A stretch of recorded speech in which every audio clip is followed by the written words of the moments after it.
On the channel, I love covering these small stories that are really not known about in the CoD community, like the ACR that we covered a while back. Why was the ACR added to Modern Warfare 2 2009? If you want to learn more about it, you could click the top right corner or go down into the description. For today, we have a former Raven Software employee's LinkedIn page that claims in 2011, Raven was working on a CoD Zombies live service game until Treyarch said no. This is the first time ever that I heard a fellow development studio say no to another development studio on working on a project. It's kind of weird to me at the end of the day. You're all working on Call of Duty. What's the whole fuss? Imagine where this CoD Zombies live service game would have been today if it actually launched, how long the whole service of the game would have lasted, the whole content of it, the maps being introduced, everything. I think about stuff like this all the time.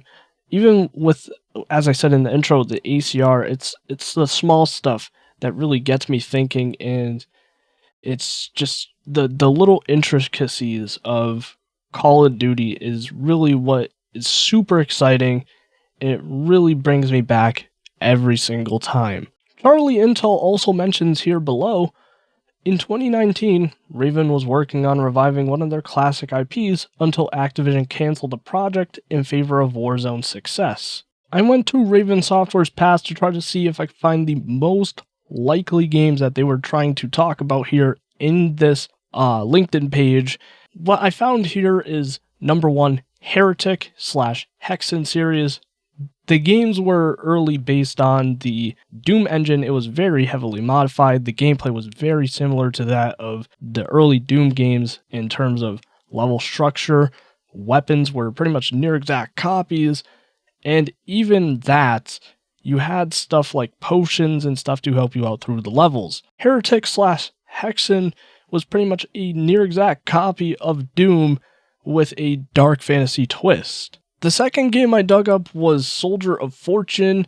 This was also co-developed by Runecraft and Pipe Dream Interactive. Soldier of Fortune is best known for its graphic depictions of firearms and dismembering the human body. It was also known for its destructible environments of something similar to Red Faction or the bullet time of Max Payne. The game was running on a heavily modified version of the Quake 2 engine. For its time, it was revolutionary. The last game in this list that would be most likely for Raven to bring back is Singularity. This game was released in 2010. Singularity is a first-person shooter with horror elements.